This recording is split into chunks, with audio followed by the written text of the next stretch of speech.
네, 안녕하세요. 민법 변리사 스쿨 우리 설명회 1차 설명회 시작하겠습니다. 저는 이제 변리사 스쿨 민법 강사 류호건이라고 합니다.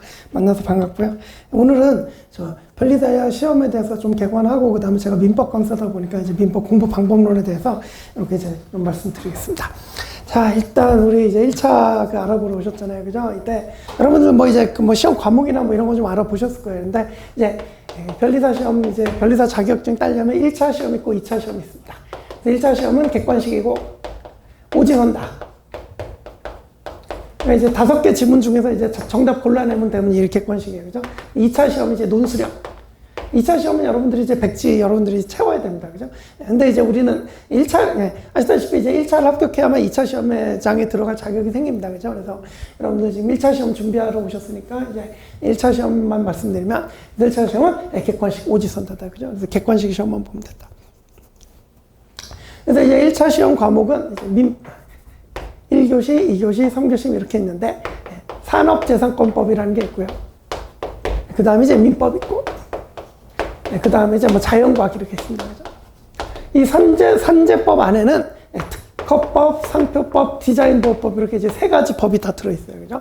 근데 이제 민법은 단일 과목입니다. 근데 이제 자연과학도 이제 흔히 기본적으로 물, 화, 생지 그래가지고 물리, 화학, 생물, 지학 이렇게 들어있고, 그죠? 그래서 이 3과목이 이제, 그러니까 1차 시험은 1교시, 2교시, 3교시고, 각 100점씩이고, 문제는 40문제씩입니다. 전부 다. 그죠? 그러니까 이제 한 문제당 2.5점 이렇게 배점이 돼요. 그래서 한 문제 맞출 때마다 2.5점씩 올라가는데, 이제 40문제에 100점씩이다. 그죠? 그럼 이제 이렇게 보면, 산업재산권법은 이 안에 특허법, 상표법, 디자인보호법 3개 들어있는데 100점이잖아요. 그죠? 근데 이제 자연과학도 물화 생지 4과목 들어있는데 100점이잖아요. 그죠? 근데 이제 민법은 한 과목인데 100점이에요. 그죠? 그만큼 양이 많겠죠. 그죠? 그래서 민법은 양이 매우 많습니다. 그죠? 양이 방대하다. 이렇게 알아두시면 되고. 일단 이렇게 이제 과목 개관해봤고요. 시험 그 일정은 주로 이제 2월 말. 그죠? 우리 올해 24년이었으니까 24년 2월 말 시험 봤잖아요. 그죠? 그러니까 이제 주로 2월 셋째 주 토요일쯤 되는 것 같은데 어쨌든 뭐 2월 말 요 정도 보시면 됩니다. 그죠? 그래서 이 변리사 시험 1차 시험도 그렇고 2차 시험도 그렇고 1년에 한 번 있다 보니까 이제 그 수험 기간도 1년 단위로 이제 진행이 되는데 그래서 뭐 요즘 뭐 25년 2월 말 그리고 이제 내년 2월 말이죠. 그죠? 내년 2월 말쯤에 이제 1차 시험 보겠죠. 그죠? 그래서 이제 보통 우리 그 수험 기간은 1년 기준으로 해갖고 이제 3월 초에 시작을 합니다. 3월 초에 기본 강의 시작해가지고, 뭐, 민법 기준으로 뭐, 말씀드릴게요. 그래서 민법 기본 강의 시작하고, 그 다음에 한 5, 6월, 5, 6, 7월쯤에 중급 강의하고, 그 다음에 지금 이제 객관식 강의하고 있는데,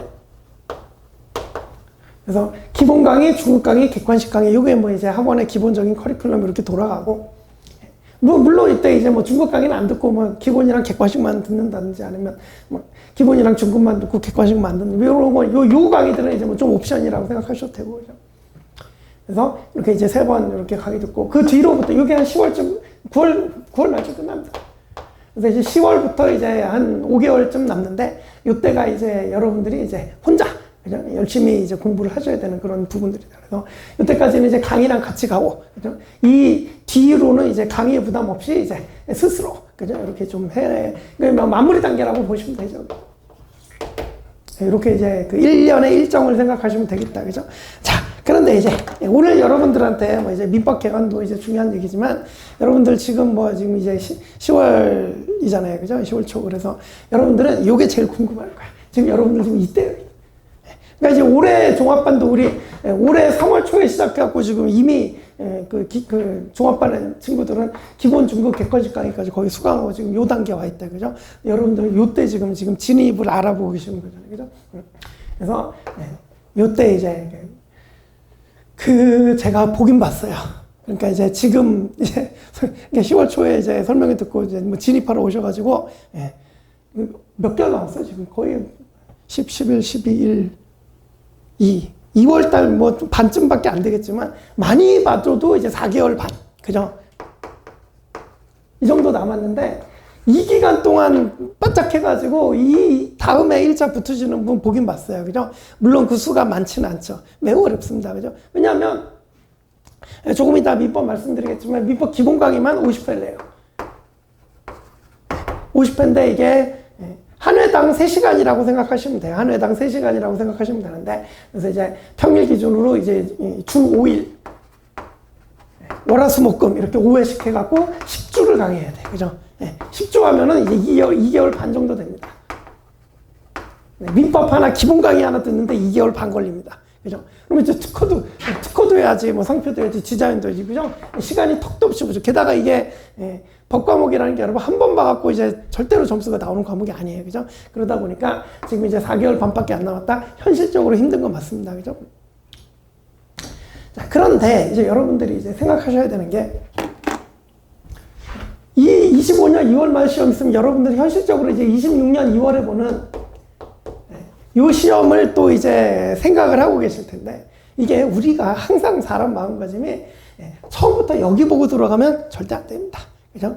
우리는 이제 여기 와갖고 시간이 4개월 반밖에 없지만, 남들보다 공부할 시간이 뭐 3분의 1 정도밖에 없지만, 일단 죽어라고 이때까지 내가 한번 해보겠다. 이러고 달라붙어야 되는 거야. 그죠? 일단 이게 중요합니다. 생각해보세요. 자, 갑이라는 수험생이 있고, 우리 법학을 하면 이제 갑을병으로 이제 사람을 많이 대신하는데, 그래서 갑이라는 사람은 이렇게 이제 여러분들처럼 10월 설명을 해갖고, 4개월밖에 안 남았으니까 현실적으로 힘들겠다. 그죠? 그러면, 그럼 뭐 4개월 남은 동안에 뭐 내가 좀 시작해갖고, 뭐 민법 기본 강의 정도 들어보고, 그죠? 뭐 보자. 그리고 나중에 이제 내후년 말을 노려봐야겠다. 그죠? 이런 수험생 있고, 그죠? 그 다음에 이제 을이라는 수험생은 그게 아니라, 4개월밖에 안 남았다는데, 이거 붙어낸 사람이 있다더라. 그죠? 해낸 사람이, 뭐, 사람 수는 많지 않더라도, 확률은 적더라도, 해낸 사람이 있더라도, 그죠? 나도 한번 해봐야겠다. 그죠? 그러고, 죽어라고. 그죠? 그러니까 이제 기본 강의 현강, 그러니까 이제 현장에서 하는 실강은 다 끝났고, 이제 인강밖에 안 남았거든요. 그죠?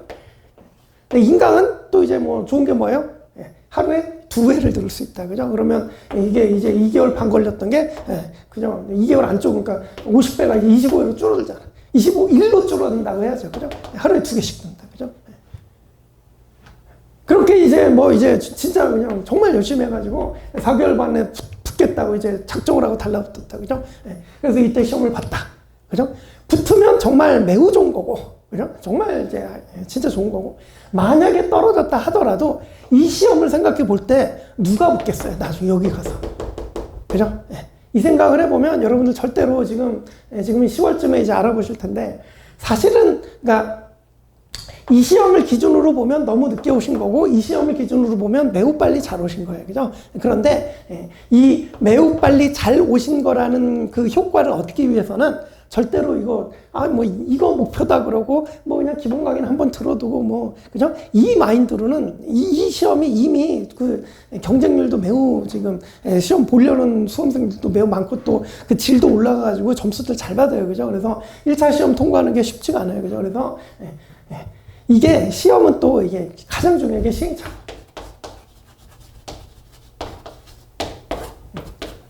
정말 이제 열심히 하고 운도 좋았고 운도 따라가고 한 방에 딱 붙어 나가는 수험생도 있지만, 그렇지 않으면 막 1년 해보고 2년 해보고 막 이러면서 시행착오를 겪어가면서 이렇게 이제 시험들을 보시는데, 자, 이 갑이라는 수험생은 시행착오 없이 이때 처음 보는 거예요, 시험을.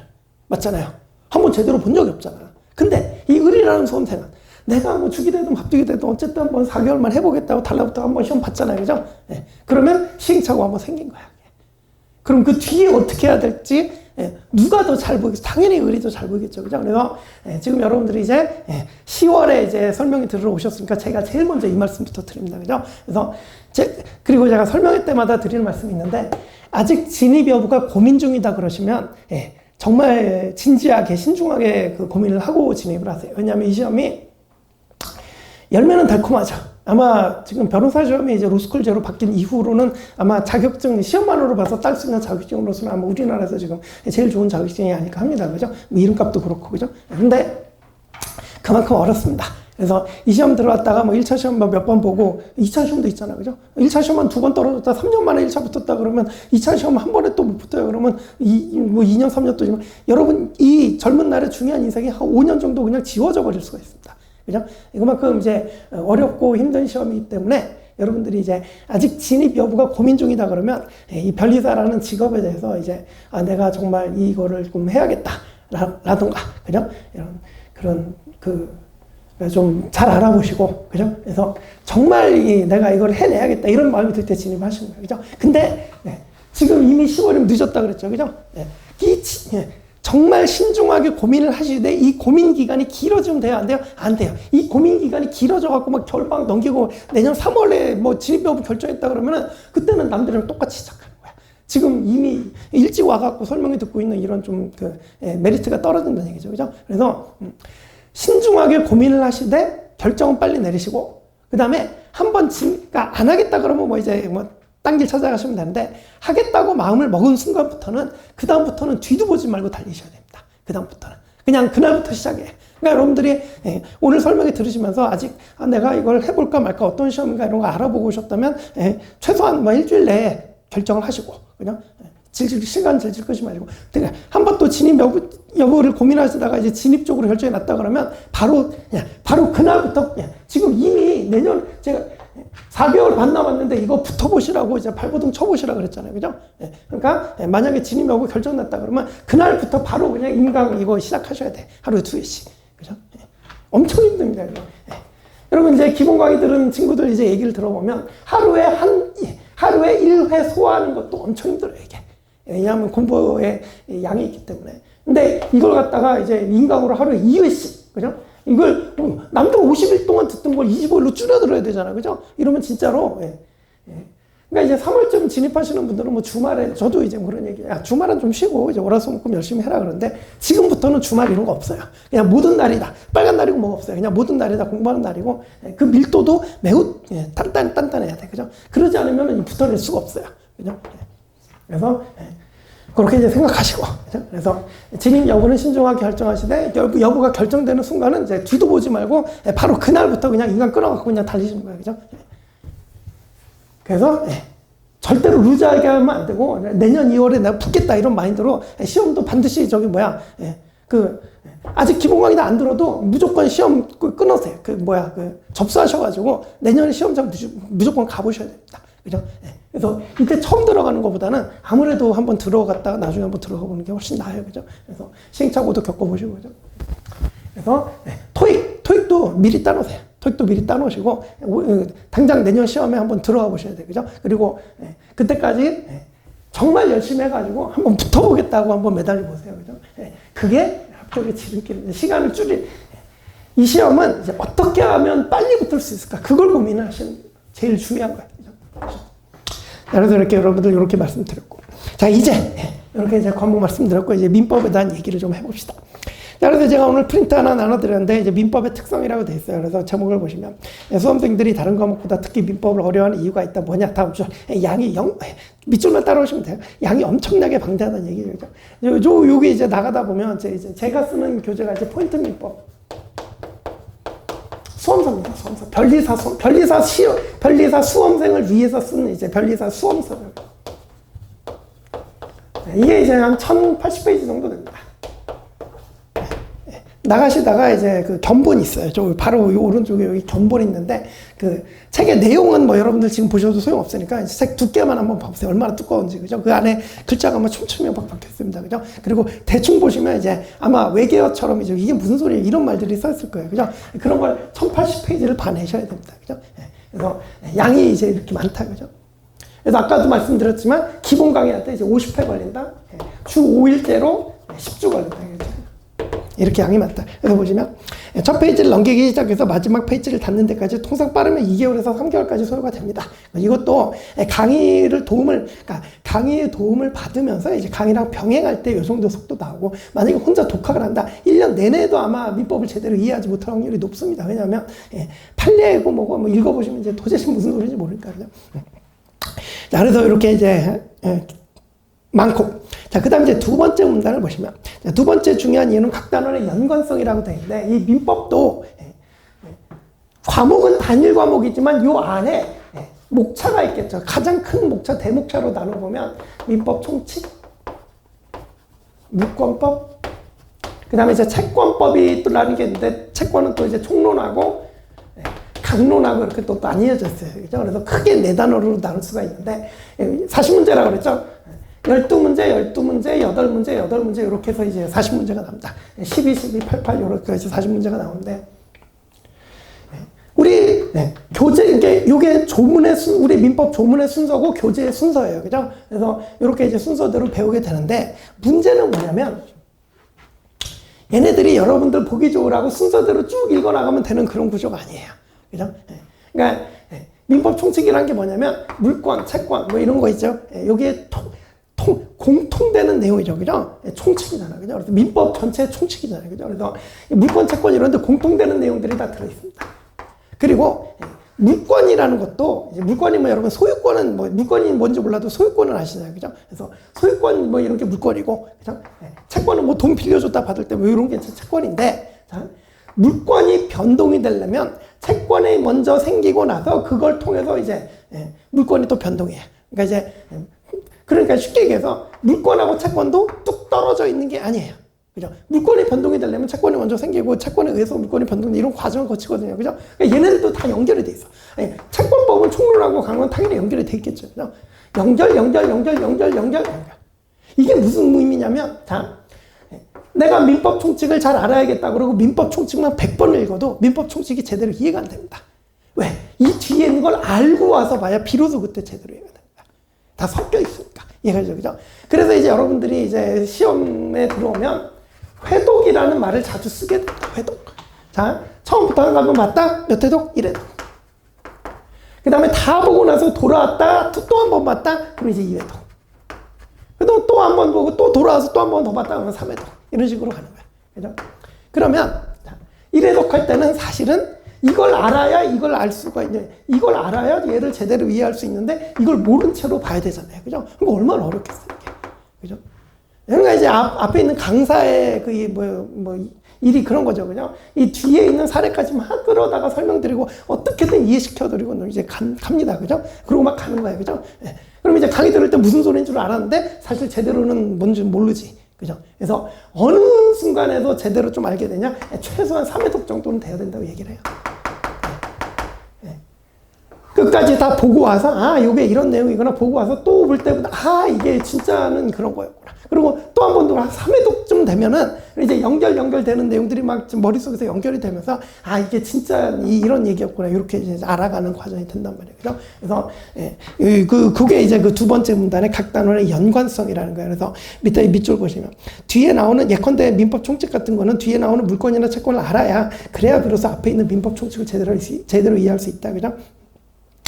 그 다음에 또 이제 우리 아래 밑줄은 이건 간단한 얘기인데, 민법은 한 권의 기본서에 초등학교 1학년 수준부터 고등학교 3학년 수준의 내용이 모두 섞여 있습니다. 그러니까 이제 민법 총칙, 우리 수학을 배웠던 과정을 생각해 보세요. 초등학교 1학년 때 덧셈 뺄셈부터 시작해서 단계별로 이렇게 올라가잖아요. 그죠? 단계별로. 근데 우리는 그런 거 없어요? 없어. 우리는 1년 안에 그냥 끝내야 돼. 그죠? 그래서 민법 총칙 안에도 초등학교 1학년 내용도 있고 고등학교 3학년 내용이 다 들어있어요. 그죠? 근데 이쪽 초등학교 이런 것도 모른 채 그냥 읽어 나가야 돼. 어쩔 수 없어요. 그죠? 그렇다. 그죠? 그런 어려움이 있습니다. 그죠? 그래서 이제 변리사 시험 1년에 1회 시험이 있기 때문에 1년 안에 그냥 이렇게 정보를 해야 돼. 그래서 이제 세 번 결론이죠. 정리해보면 민법은 각단한 연관성이 있어서 뒤의 내용을 알아야 앞부분이 이해된다는 특성을 가지고 있어서 최소한 3회독 정도는 돼야 비로소 이제 제대로 이해가 되기 시작하는데, 민법은 너무 양이나 방대해서 또 3회독 하려면 이게 얼마나 걸리겠어요? 최소한 3회독 때야 기본적으로 좀 안다 그랬잖아요. 그죠? 근데 1회독 하는데 지금 50회 한다 그랬잖아. 그 다음에 이제 물론 갈수록 줄어듭니다. 그래서 그래서 학원 커리큘럼에 아까 기본, 중급, 객관식 이렇게 돼 있잖아요. 그래서 학원 커리큘럼이 이제 1회독, 2회독, 3회독까지 이렇게 같이 가드리는 거예요. 그죠? 그래서 기본 강의, 중급 강의, 객관식 강의. 그죠? 50회, 35회 정도, 그 다음에 이거는 한 30회 정도. 좀 줄이면 28, 9회 정도. 그죠? 이렇게 이제 점점 줄어나가는 게. 그래도 한 번씩 볼 때마다 기간은 줄 거 아니에요. 그죠? 그런 얘기다. 그죠? 그렇게 이제 3회독 좀 돼야 비로소 민법이 좀 정리가 될 거다. 자, 그래서 이제 너무나 방대해서 이제 한 번 보는 데만 2개월 내지 3개월이 소요되니까 이제 3회독 정도 하려고 그러면 매우 많은 시간이 걸리고, 또 앞부분 봤던 기억이 나중에 이제 오랜만에, 그러니까 1회독하고 2회독 할 때 되게 오랜만에 오는 거잖아요. 그죠? 오랜만에 오면 사실 또 다 까먹고, 그죠? 처음부터 보는 거랑 똑같고 이러니까 어려워지는 거예요. 그죠? 그래서 이 민법이라는 게 이제 본질적으로 좀 어려울 수밖에 없다. 그래서 이제 밑에 보시면, 그렇다면 민법 어떻게 공부해야 되냐? 처음에 잘 이해가 안 되는 부분이 있더라도 일단 끝까지 가보는 게 중요하다 그랬죠. 그죠? 예. 그래서 아래 밑줄 보시면 이 성격이 이제 너무 꼼꼼하신 분들이 있어요. 그래서 이게 이해가 안 되면 뒤로 못 넘어가시는 분들이 있는데 이제 법학은 그러면 안 됩니다. 예, 그래서 보시면 일단 끝까지 무슨 내용이 있는지 보고 와서 다시 반복이 돼야 그때부터 실력이 향상이 돼요. 그래서 처음부터 끝까지 그냥 천천히 자세하게 막 읽어나가는 이런 방식보다는 조금 부족하다 싶어도 빠르게 여러 번 반복해갖고 앞과 뒤가 연결이 되도록 학습하는 게 훨씬 효과적이다. 그죠? 그래서 이런 그 방법론 쪽에 좀 특성이 있습니다. 그죠? 그래서 이거는 이제 민법을 시작하는 입장에서는 반드시 이제 머릿속에 생각을 해야 되는 문제예요. 그죠? 그래서 빠르게 이제 3회독을 해가야 된다. 자, 그 다음에 이제 여러분들이 이제 변리사 시험이다 보니까 산업재산권법이 여러분들이 가장 많이 써야 되는 법이에요. 그래서 1교시에 있는데, 그죠? 사실, 민법이 사실 모든 과목의 기초라고, 그러니까 법학은 모든 과목의 기초가 민법이라고 생각하시면 돼요. 그래서 변리사 시험에 진입하시는 분들은 한 90% 이상은 민법부터 시작을 합니다. 그래서 민법부터 시작한다고 생각하시면 돼요. 그래서 우리 종합반은 민법하고 특허법하고 이제 같이 나가는데, 뭐, 어쨌든, 민법부터 시작하시면 됩니다. 자, 그 다음에 이제 로마자 이번에 이제 민법에서 고득점 하려면 이제 보시면 민법에서 고득점에 1차에 합격할 수 있다는 명제가 나오는데, 조금 전에 말씀드렸지, 민법이 이렇게 많고, 양도 많고, 이제 어려운데, 민법을 정복하는 거 이렇게 어려운데, 아이러니하게도 1차 합격한 수험생들 점수를 보면 통계 나오잖아요. 그 통계 보면 민법 점수가 가장 높습니다. 1차 합격한 수험생들 점수를 보면, 그죠? 왜냐하면 민법은 이렇게 어렵긴 한데, 해놓으면은 점수가 좀 확실하게 나와주는 과목이기 때문에. 그래서 여러분들이 수험생 여러분들이 이제 민법을 좀 많이 열심히 하기도 하고요. 그래서 이제 민법을 좀 고득점 하셔야 됩니다. 그러면 이제 요거 좀 보시면 이 커트라인이, 그러니까 1차 시험 커트라인을 보면 대부분 76에서 77점 정도로 결정이 됩니다. 그러니까 이제 통상적인 경우. 이게 시험 난이도가 매우 쉬운 경우도 있고 이제 매우 어려운 경우도 있어서 대표적으로 한 22년도 시험이 너무 쉬워가지고 막 커트라인 80점이 넘어갔었어요, 그때는. 그 다음에 근데 너무 쉽게 나오니까 그 다음에 23년 시험에서는 너무 어렵게 나왔고 커트라인 71점대로 뚝 떨어졌어요. 막 10점, 커트라인 막 10점 왔다 갔다 해요. 그죠? 그런데, 이 변리사 시험이 있어 왔던 산업인력 주관하는 주관 기관이 산업인력공단이거든요. 여러분 변리사 시험 주관하는데 산인공이라고 줄여 부르는데, 한 10몇 년 통계표를 이렇게 보면 요 정도 커트라인이 가장 많아요. 그러니까 이제 그 산인공에서 목표로 하는 커트라인은 요 정도인 것 같아요. 근데 들어가는 출제 교수님에 따라서 이제 어렵게 넣으면 이렇게 떨어지고 쉽게 넣으면 이렇게 올라가고 그러면 이제 우리는 기본적으로 가장 많은 커트라인이 요 정도로 생각하고 생각해 보면 그러면 이제 76에서 77 정도 맞아줘야 되는데 우리가 커트라인에 딱 맞춰서 공부하면 떨어지는 게 높잖아요. 그래서 최소한 그래도 한 좀 높이 그러니까 안정적으로 이제 1차 시험을 붙는 점수다 그러면 통상적으로 80점 얘기해요. 이거면 붙는다. 통상적으로.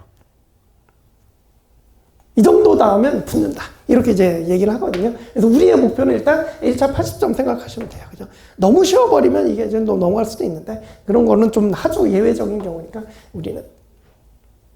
그래서 통상 이제 수험생들이 목표로 삼는 점수는 1차 시험 80점 목표로 갑니다. 그죠? 그런데 이게 자연과학이 여러분들 뭐 주로 이제 1차 시험 진입하시는 분들이 주로 이공계열들이 많으세요. 그죠? 그럼 이제 이거 자연과학 되게 잘할 것 같은데 이게 각자 뭐가 있어요? 전공 분야가 있어. 자기 전공 분야는 잘 알아도 다른 부분은 잘 몰라요. 그러다 보니까 이 자화가 60점 넘기가 그렇게 어렵대요. 예. 뭐 물리, 화학, 뭐 계산 문제 뭐 이런 거 나오면 뭐 어려운 문제 나오면 손도 못 댄대요. 전공자도 힘들대요. 그죠? 근데 이제 자기 비전공인 것까지 다 해야 되니까 이게 조금 있다가 이제 그 자연과학 교수님 김성민 교수님 들어오셔서 말씀 주실 텐데 자연과학에 대해서는 이제 좀 자세히 들으시고 저는 간단히 이렇게 자 그러면 커트라인 우리 80점 목표로 잡아야 되는데 이걸 60점 맞아버리면 그죠? 이 60점도 잘 나올 거래요 이게 그죠? 그러면 최소한 우리 민법하고 산재법을 90, 90 찍어주셔요. 이렇게 하면은 90, 90, 60 되면 240, 딱 80점 나와요. 그죠? 그래서 보통, 그러니까 자연과학에 되게 잘하시는 분들이 있어요. 뭐 되게 잘하시는 분들이 있는데 그런 분들 얼마 없더라고. 그죠? 그래서 대부분 자연과학 60, 뭐 요 정도로 이제 대강 이렇게 봅니다. 그죠? 자, 보세요. 민법 90점 이상 맞아야 돼요. 그죠? 그래서 이제 민법을 90점 이상 고득점을 하지 못하면 시험에 합격이 좀 어려워진다. 그런 얘기가 됩니다. 그죠?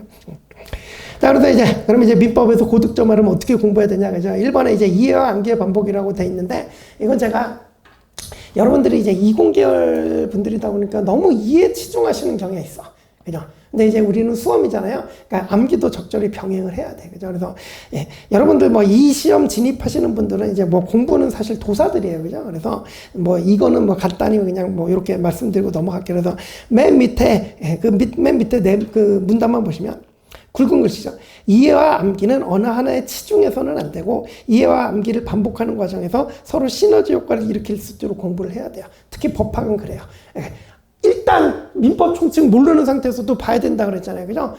그럼 일단 외워놓으면 나중에 문법법, 책법 보고 오면 그게 막 연결이 되면서 이해도 깊어지고 막 이렇게 된단 말이에요. 그죠? 그래서 우리 이 민법을 처음에 공부할 때는 좀 암기도 좀 이제 신경을 좀 쓰셔야 된다. 게다가 이제 우리 객관식 문제인데 아무리 이해하고 있어도 암기가 안 돼 있으면 OX 골라내기가 쉽지 않습니다. 이건 뭐 나중에 여러분들이 공부를 해보시면 알게 되실 거예요. 그죠? 그래서 이건 뭐 이제 공부의 기본이니까. 근데 1번은 그냥 여러분들이 하도 이해만 치중하니까 그러니까 이제 암기를 좀 나쁘게 생각하시는 분들도 계셔요. 아, 이거 내가 이해 못하고 외워서 풀었다. 그러면 이거 안 되는 거 아니야. 그죠? 근데, 이해서 푸나, 외워서 푸나, 2.5점 받는 거 똑같잖아요. 그죠? 그래서 암기를 뭐 나쁘게 생각하고 이런 분들 계신데, 그게 아니, 암기를 잘 활용을 하시라. 이런 취지에서 이렇게 이제 써놓은 거고. 자, 근데 이제 2번은 이제 여러분들한테 좀 중요한 문제가 될 거예요. 기본서와 객관식 문제집의 병행인데, 저는 이제, 그러니까 이제 이 변리사 업계에서는 주로 거의 대부분 학원에서 이렇게 강의가 이루어집니다. 그죠? 1회독, 2회독, 3회독 이렇게 가는데, 객관식 강의가 이때 보니까 이게 주로 이제 8월 이후에 시작이 돼요. 그러니까 이제 이때까지는 객관식 문제 하나도 안 봐요. 기본서 보고 그러니까 이제 기본 강의, 중급 강의 다 기본서 보고 하거든요. 그러니까 이때까지 이론 공부만 하다가 8월에 비로소 이제 객관식 문제를 이제 건드리게 되는데 사실은 저는 좀 늦다고 생각해요. 그래서 저는 이제 기본 강의 때 OX 지문집이라고 해서 이걸 같이 풀어드립니다. 그러니까 이제 기본 강의 때부터 여러분 객관식을 병행을 해드려요. 저는 이게 낫다고 생각해요. 뭐 다른 분들은 뭐 이렇게 생각 안 하시는 분들도 계실 텐데.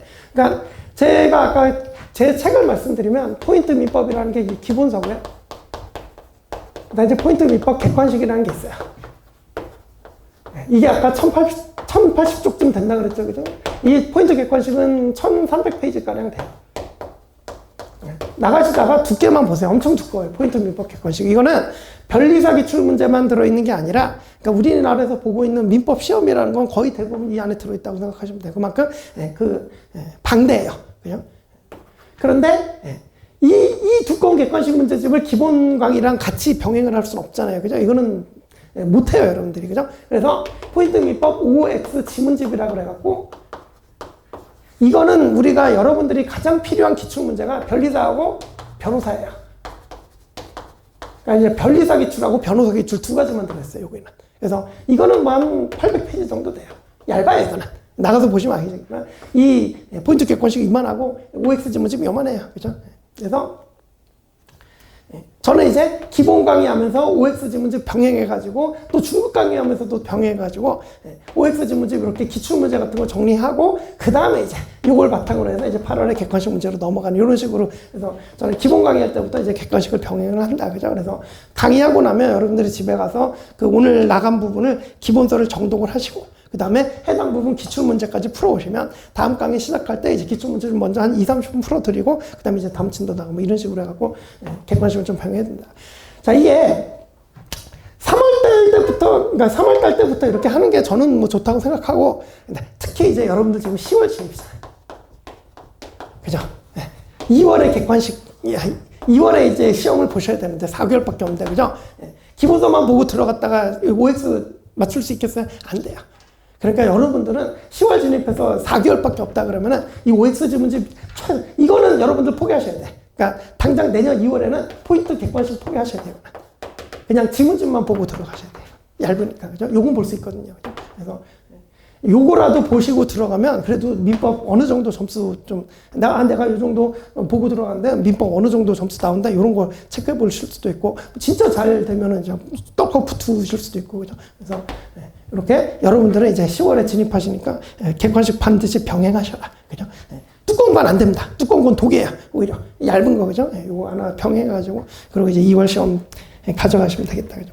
그래서 이제 뭐 이번에는 뭐 기본서와 객관식 문제 병행을 써 있고 뭐 제가 생각하는 병행하는 장점에 대해서 이렇게 써 있습니다 그죠. 그래서 이게 OXG 문제 중급 강의까지 이렇게 병행을 하면 나중에 기본서 보면 아 이거 기출된 거였지 안 된 거였지 그런 게 벌써부터 책만 봐도 구별이 됩니다 그죠. 그런 점에서 장점도 있고 있으니까 이렇게 이제 병행을 하시다. 특히 이제 여러분들 4개월밖에 안 남았으니까 이제 최소한 OXG 문제 얇은 거라도 한번 보고 시험장 들어가시죠 그죠. 자, 그 다음에 이제 넘어가서 이제 3번. 3쪽에 3번 보시면 이제 조문의 중요성이라고 되어 있죠. 우리 민법은 이제 아까 목차로 나누면 이렇게 그렇게 나눌 수 있었지만 이제 그 내용을 보면 조문, 판례, 이론 이렇게 이제 구성되어 있습니다. 그죠?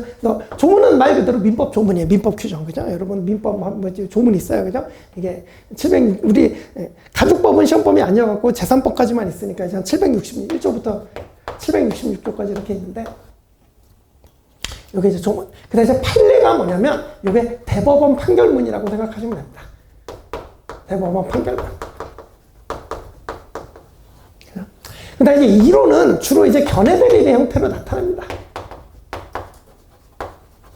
그러니까 이제 여러분, 자연과학도 견해대립이 있을 수 있잖아요. 그죠? 근데 이제 사회과학인 법학에서는 견해대립이 얼마나 많겠습니까? 그죠? 어떤 A라는 사건이 나타났을 때 뭐 이걸 이렇게 해결해야 되는 견해가 또 있을 수 있고 아니면 이렇게 해결해야 된다는 견해도 정반대 견해가 있을 수 있고 교수님들이 막 이제 막 이게 맞다 막 싸우신단 말이에요. 그죠? 이런 게 이제 이론인데, 이 이론은 사실은, 우리, 조문하고 판례가 이제 있는데, 이 교수님들은 사실은, 그러니까 우리 수험생들은, 야, 이런 조문이 있더라.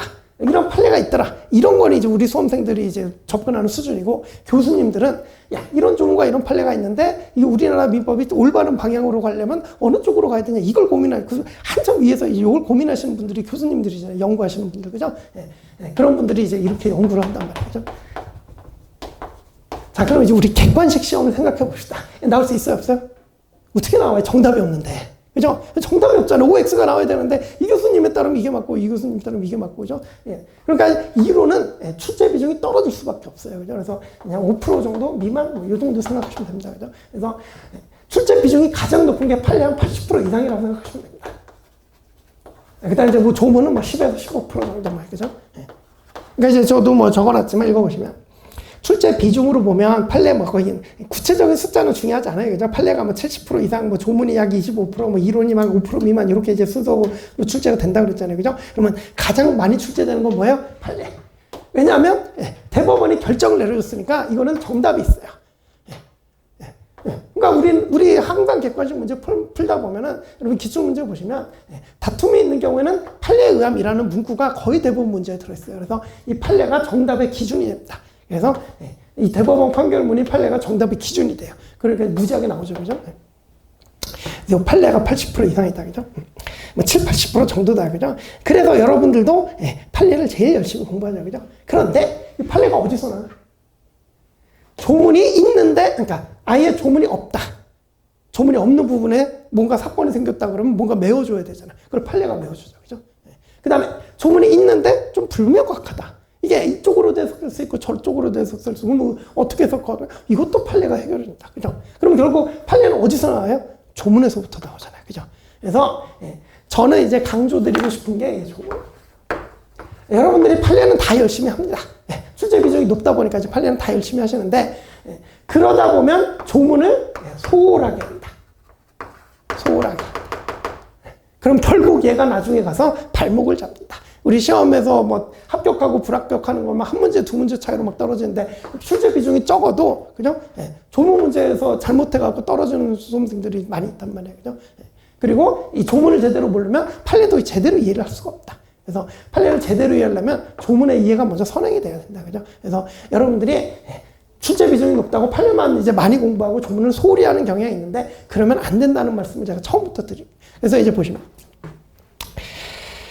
그 출제 비중으로 보면 이렇게 판례가 높지만 그 아래 밑줄 보시면 판례를 정확히 알기 위해서는 조문의 숙지가 선행이 돼야 되고 또 실전에서도 평이한 판례 문제는 대부분 맞추는데 이제 조문 문제에서 승부가 나는 경우도 많이 있다. 그죠? 그래서 아래 문단 보시면 처음에는 여러분들이 이제 그러니까 우리의 목표는 셋째 문단의 첫째 줄 보시면 조문을 입체적으로 읽어야 된다라는 표현이 써있는데 이게 제가 이제 강조하는 표현인데 이건 뭐냐면 조문만 읽어도 그 조문에 딸려 있는 판례하고 조문에서 딸려있는 판례와 기출문장 이런 게 막 떠올라야 돼. 조문만 읽어도.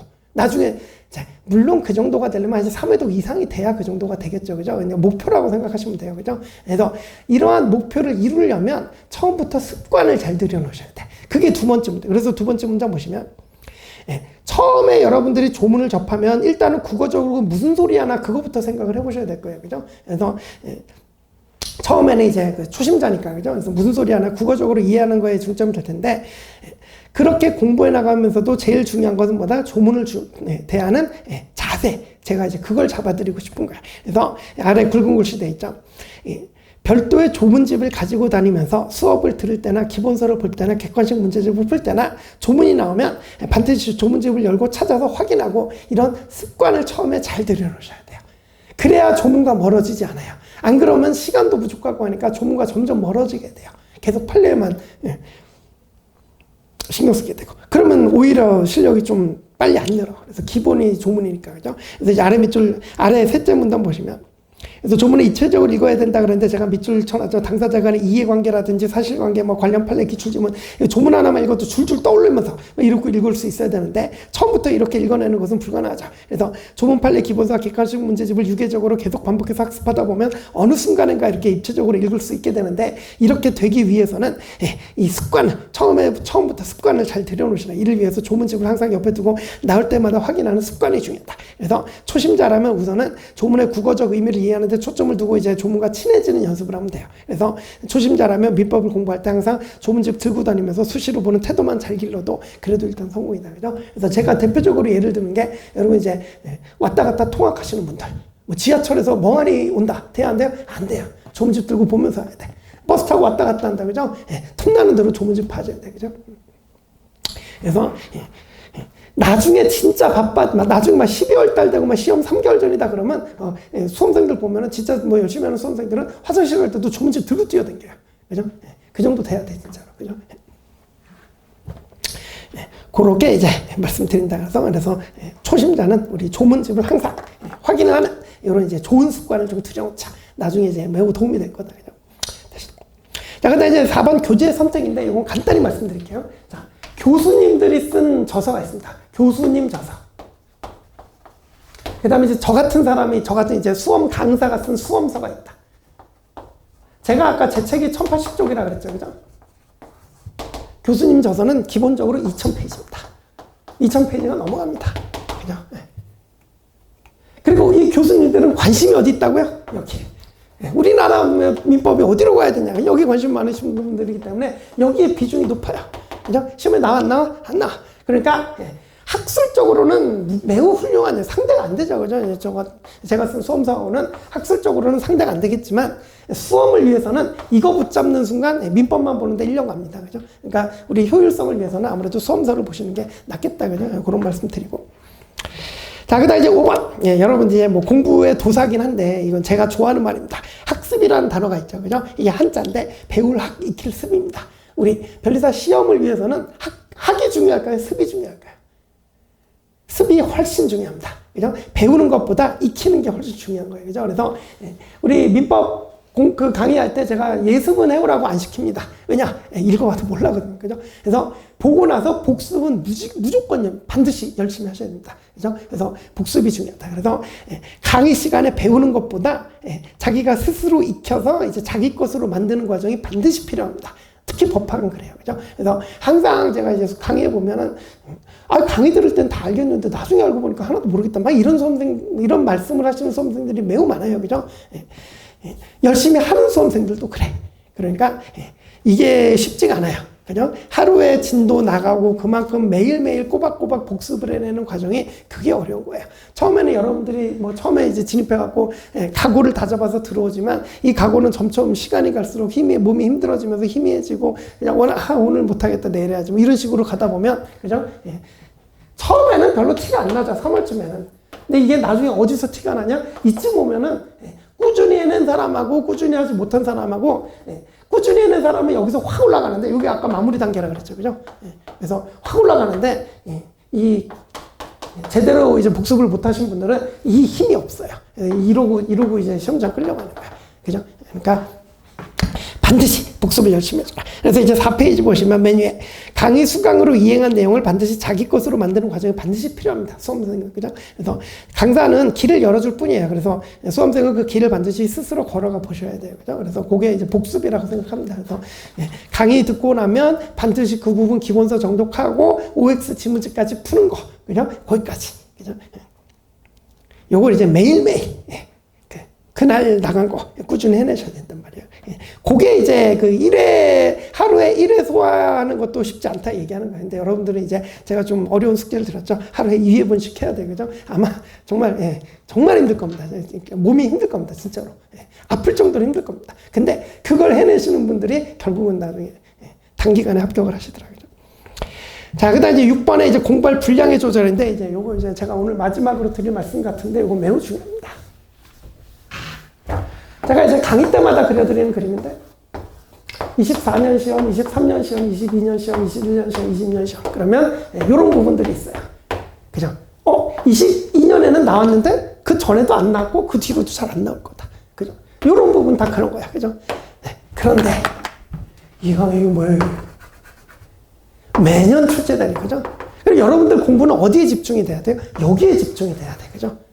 근데 이런 것들도 안 나오는 게 아니잖아요. 그죠? 그래서 이런 것들까지 하겠다고 다 쫓아다니다 보면 공부 범위가 이렇게 넓어.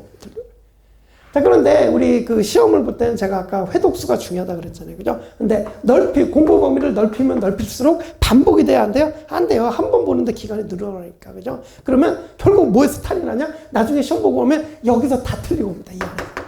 그죠? 이거 맞추겠다고 이 안에서 다 틀린단 말이에요. 그죠? 그럼 이제 득보다 실이 더 많은 거죠. 주객전도라고 표현하잖아요. 그죠? 그래서 여러분들은, 그래서 제가 좀 가혹하게 말씀드린 게 뭐냐면, 야, 너 막 자꾸 이런 거 질문해요. 심지어는 막 출제된 적도 없는 거 막 질문해. 그죠? 왜냐? 궁금하거든. 그럴 수 있어요. 그죠?